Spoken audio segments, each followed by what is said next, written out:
Hi guys, nagluluto ako ng usan ni oil, lima beans. Yan. Tapos nilagyan ko ng pork guys. Tapos may kunting carrots din. Yan. With ano lang yan guys, with onions and garlic, black pepper, and salt. Tapos lalagyan mo lang ng chicken cubes or pork cubes. Ikaw na pong bahala guys kung anong gusto mong ilalagay. Yan, may konti-kunting mga buto-buto guys. Yan, ganyan. Tapos, yan na guys.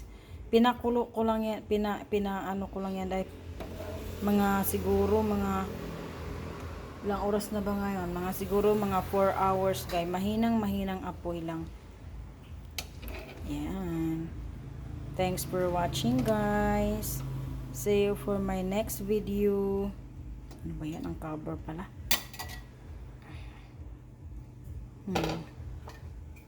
Mahina lang talaga yung apoy sobra.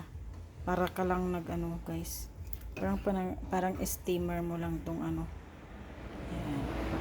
Tapos pag latang-lata na yung beans guys, pero gusto ko pa din yung sobrang lata. Yan. Tapos lalagyan ko siya ng konting ano guys, konting cornstarch para lalapot yung ano niya kasi gusto ko yung may sabaw. Yan. Yan. Yan guys. Thanks for watching guys. See you for my next video.